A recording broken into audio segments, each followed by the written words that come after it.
Welcome to Stuff You Missed in History Class from HowStuffWorks.com.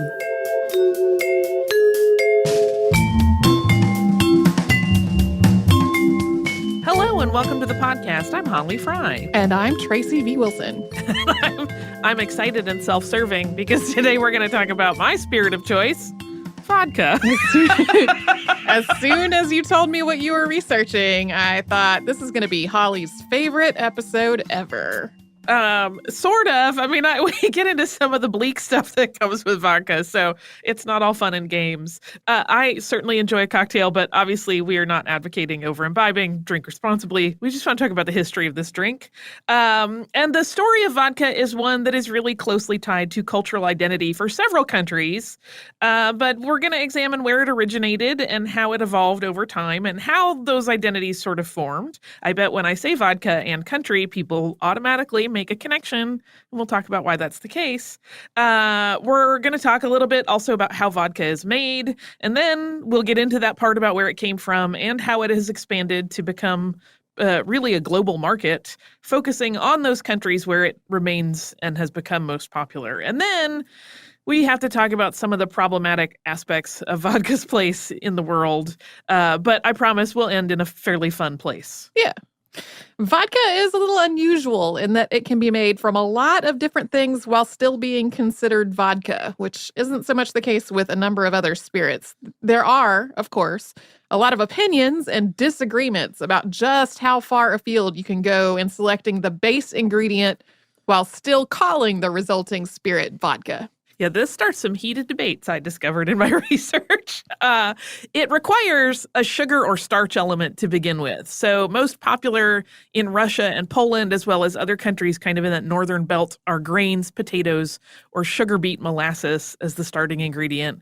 There is actually an area that's colloquially called the vodka belt, which stretches from Sweden to Poland, and that produces the majority of the vodka that is consumed in the European Union. In other places, though, there's a greater variability, including using things like corn and fruit, and whether those things should be considered vodka was the matter of debate for some time.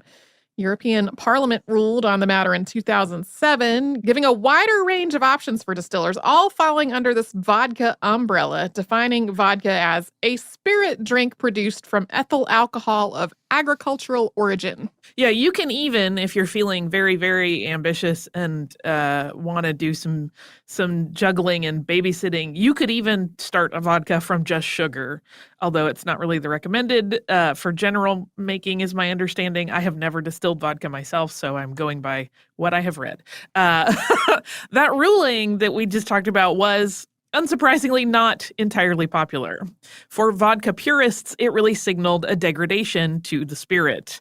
And the Finnish politician Alexander Stubb made the case that vodka should be more specifically defined. He said at that time, quote, "We have made vodka out of potato and grain for over 500 years.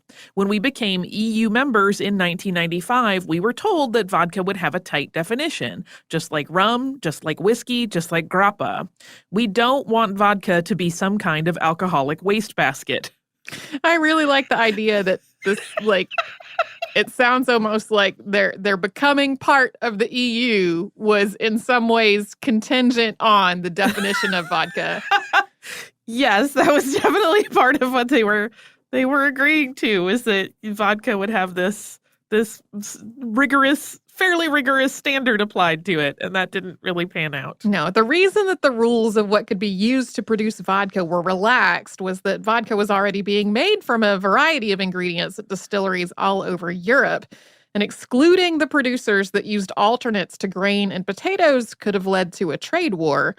Countries outside of the EU were making vodka out of all kinds of things, and so if the ruling had taken a more strict stance, that would have opened a huge can of worms in terms of the global spirits market.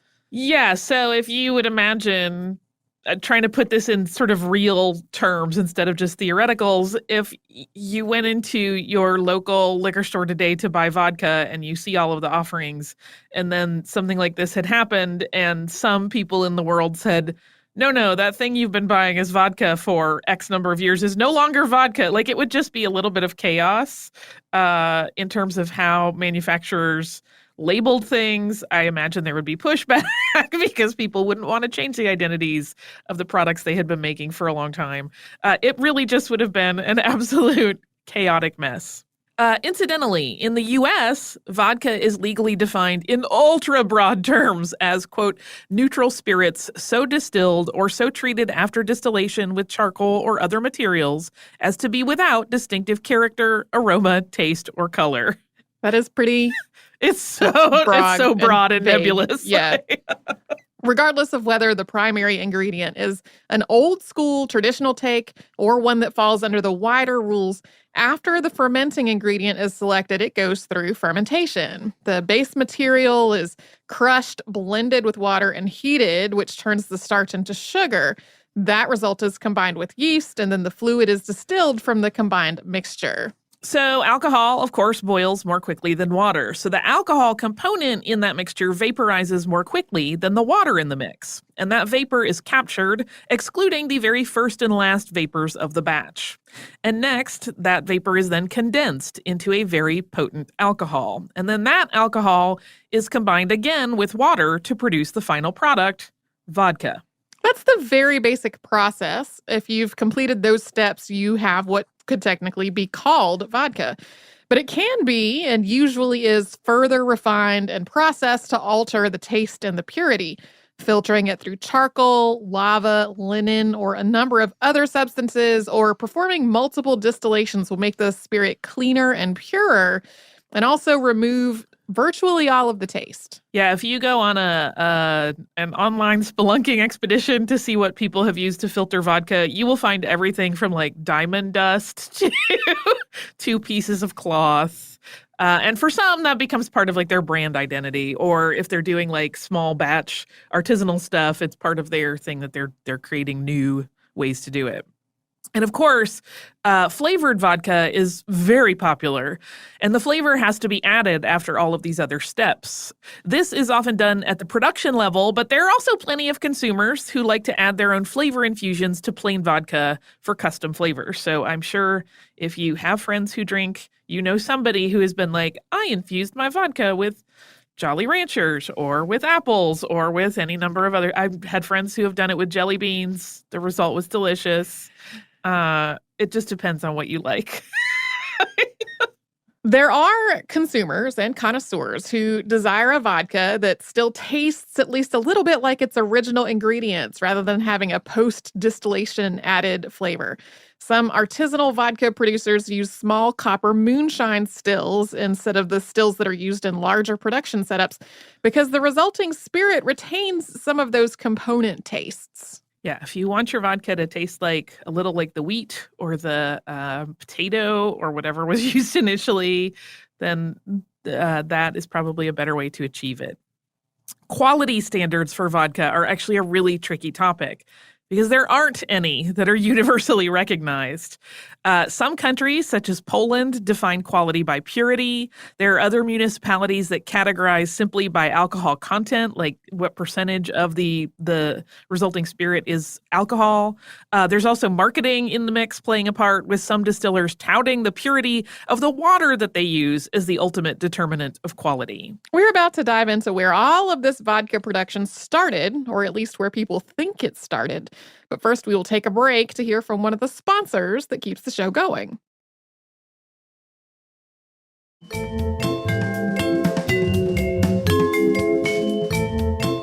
While the identity of vodka today is one of an intoxicant, initially it's believed that it was developed for medicinal use.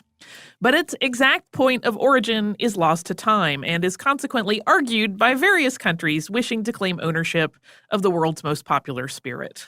Russia and Poland remain locked in their ongoing argument over the matter, both using language as evidence.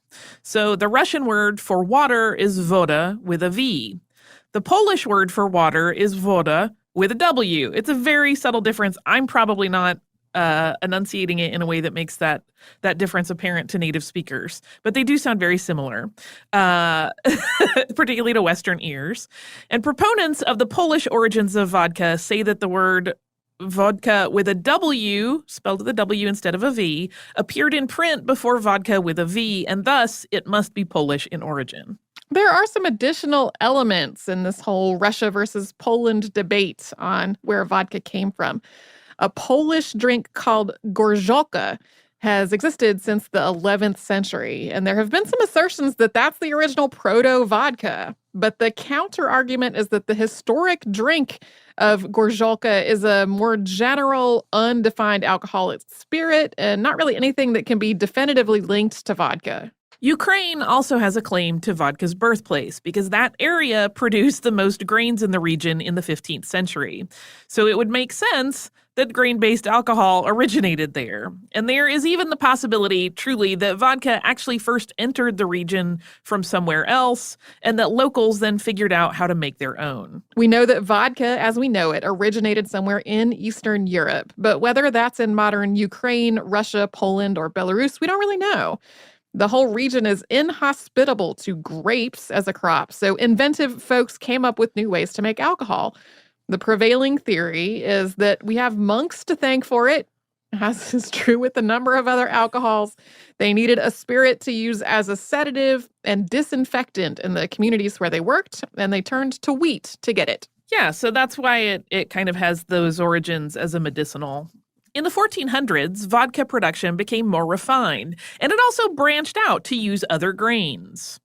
Early vodkas were most likely quite sharp, having a very unpleasant flavor. They weren't doing all of that refining and filtering that we would do today. So flavorings started to be added in order to help make it more palatable.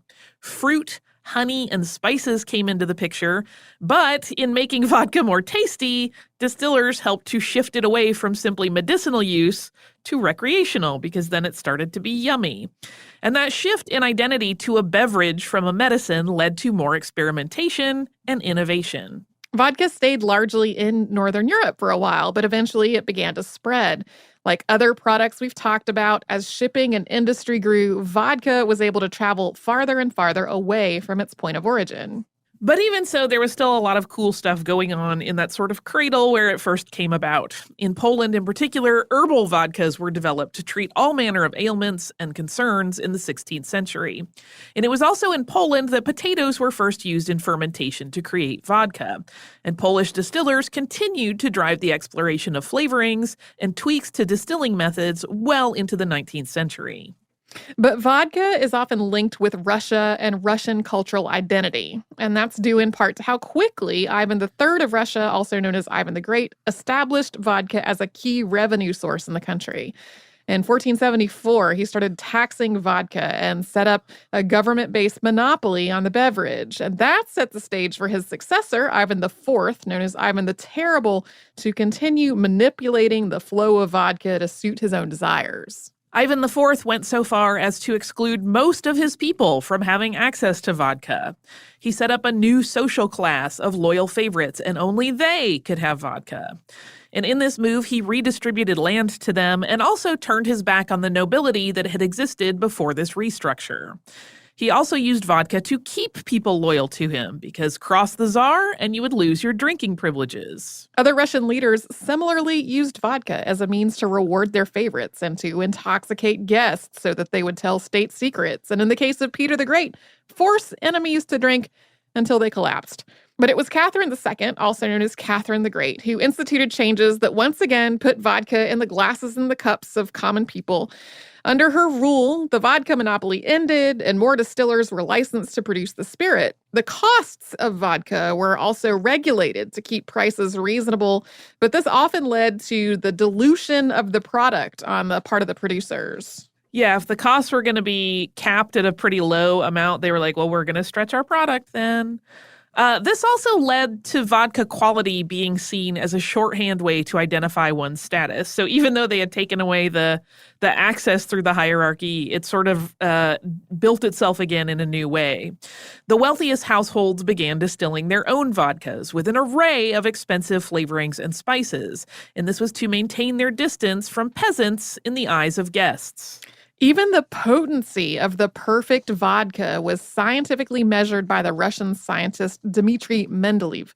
If you believe that myth, That name sounds familiar. It's because his published work, Tentative System of Elements, is the foundation of the periodic table of the elements. But before that, his dissertation, A Discourse on the Combination of Alcohol and Water, is said to have established 38% alcohol by volume as the best proportion for vodka. In fact, he was working with theoreticals and alcohols in much higher concentrations than that. None of it had anything to do with setting a gold standard for vodka. His connection to vodka has been mythologized a lot over the years. It's easy to find assertions that he invented vodka. Obviously, he did not do that. Or that he served on the state's regulatory commission and was tasked with implementing rules for the perfect vodka. He did serve on a government weights and measures agency, but he wasn't given any kind of mandate to codify vodka production. Just the same, his story, used in various advertisements and spread throughout the internet, has added to this perception that Russia is the epicenter of all things vodka. Yeah, the trick there is that at least I could not find an English translation of that dissertation that he wrote. So it's very easy for people to claim what is in it. Yeah. So it really, really does spread like wildfire. I'd read that dissertation, though. I would too. In the 1860s, Pyotr A. Smirnov founded a vodka company in Moscow, which became the favored source of the spirit for the country's royals. And it is now one of the most common brands in the world, and it continues that link between Russia and vodka in the minds of consumers everywhere. Under the Bolsheviks in the 19-teens, alcohol was outlawed. When the Soviet Union was established in 1922, mild alcoholic drinks were once again allowed to be sold, and in 1925, vodka was again legalized at normal proof. When Joseph Stalin gained power in the 1930s, he had state-run distilleries increase production to generate revenue, even though he knew there was a real problem with alcoholism in the country. Yeah, we're going to talk about that again in just a little while. But though some temperance efforts started after Stalin died, drinking remained a problem. And it wasn't until the 1980s under Gorbachev that temperance efforts got a real boost, and the government made a concerted effort to get the entire country on board.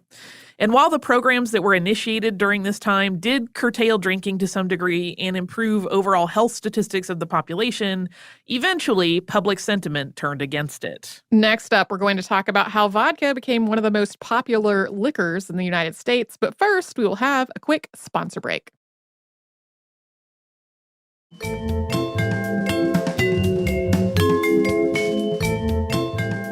Surprise! The U.S. is the world's second greatest consumer of vodka after Russia. That may or may not surprise you. I found it a little surprising. Vodka didn't really get a serious place in drinking stateside, though, until after Prohibition. Prior to that, there was just a smattering of mediocre vodka options available, and it really didn't catch on in any sort of significant way. In the 1930s, a Russian immigrant named Rudolf Kunit, who had purchased the rights to use the Smirnoff name, started selling better vodka in the United States than had been available previously. His Connecticut distillery struggled until the end of that decade when it was purchased on behalf of Hueblen's Liquor Company by John G. Martin. Hueblen's was absorbed by a larger company, but Martin had wisely made sure that he retained the rights to the Smirnoff name. Yeah, he had been an executive with Hueblen's, and he had written that in smartly where he got some rights for distribution. But Martin didn't figure out a way to capitalize on his rights to the Smirnoff name until 1941, when he and his friend and tavern owner came up with the combination of ginger beer and vodka with lemon or lime juice in a copper mug. This has its own mythology around it, where it happened in L.A., which is where his friend's tavern was, versus it happened in New York, and it only took off in L.A., and that one of them had too much ginger beer and one of them had too much vodka, and it was almost a Reese's Cup situation. And we don't really know, but he is completely recognized, he and his friend, as originating the Moscow Mule. And once that drink was born, it finally made drinkers in the United States embrace vodka, at least until World War II. After the war, for a while, vodka became sort of spirit non grata in the U.S. as the Cold War began, and all things associated with the Soviet Union were viewed through that lens. It didn't go away completely, and Martin was still concocting other cocktails with vodka, but it kind of had a big spike in popularity and then a big drop-off. Vodka's reputation perked up once Sean Connery ordered a vodka martini in Dr. No in 1962. But then it really got a boost when President Richard Nixon, after visiting the Soviet Union, approved business between Pepsi-Cola and the USSR. In exchange for assistance in setting up a Pepsi factory in the Soviet Union, the U.S. business was paid in Stolichnaya vodka, which made the soda giant the Stoli distributor in the U.S. With the backing of a massive cola brand, vodka became the most popular spirit in the U.S. in 1975. Vodka remains one of the most popular liquors in the United States, and Smirnoff is the most popular brand. Yeah, if you look at like year to year top 10 spirits in the U.S., vodka is almost always in the top 2, and usually it is Smirnoff. It shifts a little bit, but I think whiskey kind of stays at the top, or has for the last several years anyway. But that's all fun and games, but we have to acknowledge that vodka has a pretty dark side to its history as well.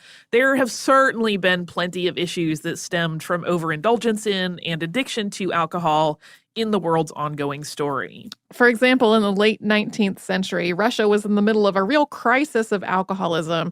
It was so bad that it threatened the labor pool and caused outcry from activist groups and churches and medical professionals. Eventually, Tsar Alexander III couldn't ignore the problem any longer and limited the production of vodka, put regulations in place to mandate quality, and formed a temperance society that touted the idea of drinking in moderation, despite the fact that the name of the society, which was the Guardianship of Public Sobriety, might suggest that it would be against the drink altogether. To be clear, though, Alexander III himself was a drinker. Yeah, he was definitely responding to outside pressures. He was not like, hey, we should cut back on drinking in the country, because he loved to drink. The state also started a program to boost non-alcoholic entertainments as a means to curtail drinking. Free theater and concerts, as well as adult education offerings and other leisure incentives were offered, but none of this really worked at all. Regulations did not stop illicit liquor sales and the production of inferior product. And this problem with alcoholism persisted into the Russo-Japanese War and actually cost Russia battles, backing them into a corner and putting them in a really weak position for brokering a treaty. Additionally, the Tsar's decision to ban alcohol in an effort to help the troops stay on task for that conflict meant that a huge source of tax revenue was lost in the process. And all of that was before the 20th century efforts to sober up the country that we mentioned earlier. In 2014, a study titled Alcohol and Mortality was conducted at the University of Toronto, and it featured some really grim data. The authors of the paper, Jürgen Rehm and Kevin D. Shield, outlined the fact that more than 200 different diseases are linked to alcohol, but their research focuses on cancer, liver cirrhosis, and injury. And their research indicated that in 2010, 4.1% of all deaths globally from those diseases were attributable to alcohol consumption. That same year, alcohol consumption resulted in an average percentage of years lost of 4.3%. Those numbers increased as compared to similar data from 1990. This is not in your outline, but I was reading a thing recently that was a hypothesis that one of the reasons that breast cancer rates are lower in Utah is because of Utah's more stringent alcohol laws. I cannot speak to that because I have not read it. Yeah. It's one of those things, right? We definitely have to kind of acknowledge that consuming alcohol comes with inherent danger. There was a recent study, I didn't put it in my notes either, so I'm quoting it kind of out of the air, that basically, I think it was from 2016 or 2017, that was like, really the safest way to consume alcohol is to not consume alcohol. Because even though there are, and it's outlined in the REM paper, there are some specific health issues that alcohol in moderation can actually help. But for the most part, like, the dangers are far worse than any of those. So just things to consider. We're not telling people to go out and drink a ton of vodka. Let's all be grown-ups. We don't want to minimize also or downplay the issue of overindulgence or addiction. But that would be a really downer place to end this episode. So instead, I thought it might be fun to close with a few anecdotes and facts about vodka that are just sort of fascinating on their own. We mentioned earlier that vodka was probably originally concocted for medicinal use, but there are still plenty of sort of old wives' remedies that make use of it. Alcohol infused with St. John's wort and sage is believed to have had curative powers as a liniment. Vodka served with black pepper is an old Russian cold remedy, and vodka fumes from infused fabrics are believed by some to cure everything from muscle aches to ear problems.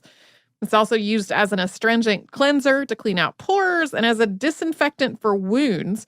It can be used for cleaning surfaces as well as humans, as a polish for mirrors, chrome, tile, and the like. Yeah, it definitely will kill all your stuff. My favorite use for vodka, which I didn't put in here, but here's the trick I give to you that I learned from working in costume shops forever. If you get cheap vodka and you put it in a spritzer bottle, if you can't make it to a dry cleaner, that will freshen up your clothes, kill any bacteria that are causing odor, and help you get through to your next thing. Yeah, this is why I have in my bathroom under the sink, there are 2 spray bottles, both clearly marked so I don't confuse them. One contains peroxide, the other contains vodka.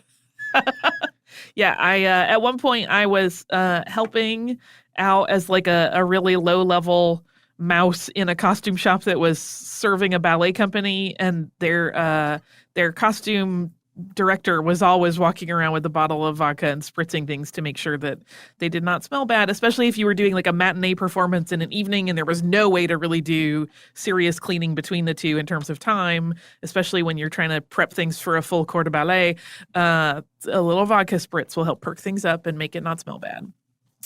There's also another little household hint, which is that adding vodka and sugar to water at the base of Christmas trees or to vases of flowers is thought to prolong the life of the plants. I have never tried that one. Me neither. Just don't make your Christmas tree water accidentally flammable.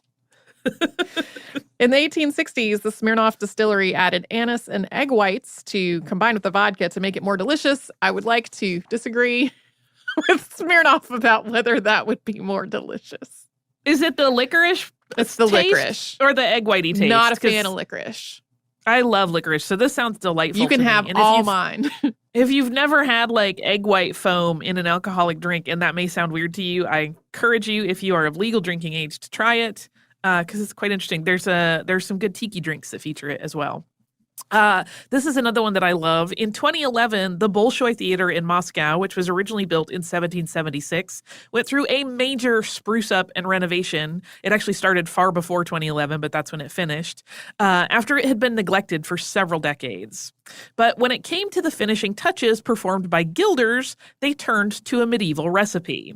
It turns out to make perfect gold gilt, egg whites have to be first kept in a warm room for 40 days, and then those egg whites are mixed with a clay, and then the magic ingredient, vodka, is added to that mixture, which is then used to apply gold leaf. And according to Mikhail Sidorov, who works for the company that handled this refurbishment project, quote, "This method keeps gold from being overused and helps retain its luster for 50 to 70 years. So in essence, the same kind of thing that makes baked bread look shiny and delicious will also make your gold gleam and gleam in the light." Due to an uptick in specific diets, there are now vodkas marketed that fit within various eating restrictions. So any domestically made, non-flavored grain or potato-based vodka in the U.S. is considered kosher. Some brands made outside the U.S. choose to seek kosher certification from the Orthodox Union, including Stolichnaya and Crystal Head. And some vodkas include messaging on the label about their gluten-free status. Yeah, if you have dietary restrictions, there is probably a company out there making vodka that wants to make sure you know you can drink whatever it is they're making. And because I love talking about art, we're going to end with innovative Norwegian artist Vebjorn Sand. And when Sand was visiting Antarctica and was inspired to paint using the watercolors that he had brought with him, he ran into a little bit of a problem, which is that his paints were freezing before he could get anything done.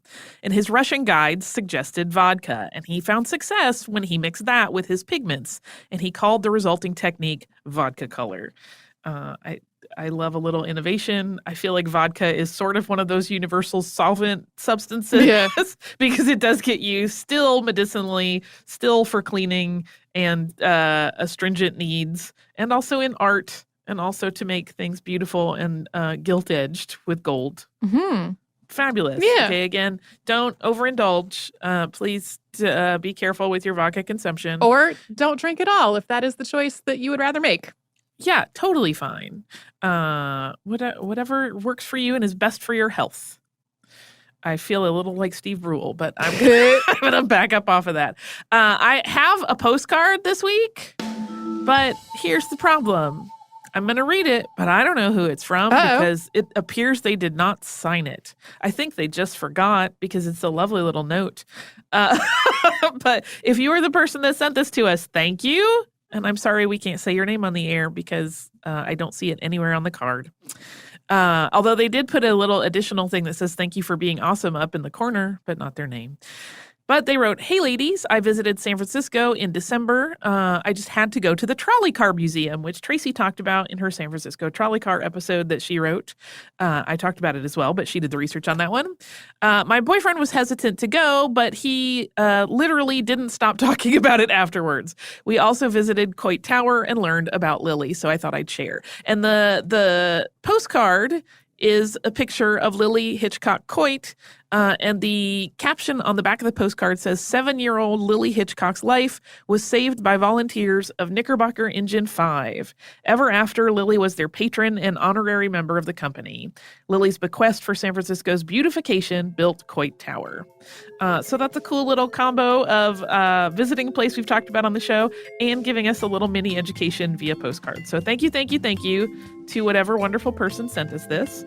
If you would like to write to us, you can do so at historypodcast@howstuffworks.com. You can also find us everywhere on social media as Missed in History, and you can go to missedinhistory.com to see all of the episodes of the show that have ever existed, including show notes on any of the ones Tracy and I have worked on.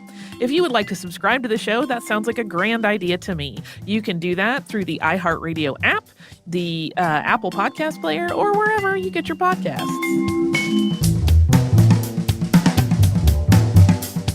For more on this and thousands of other topics, visit howstuffworks.com.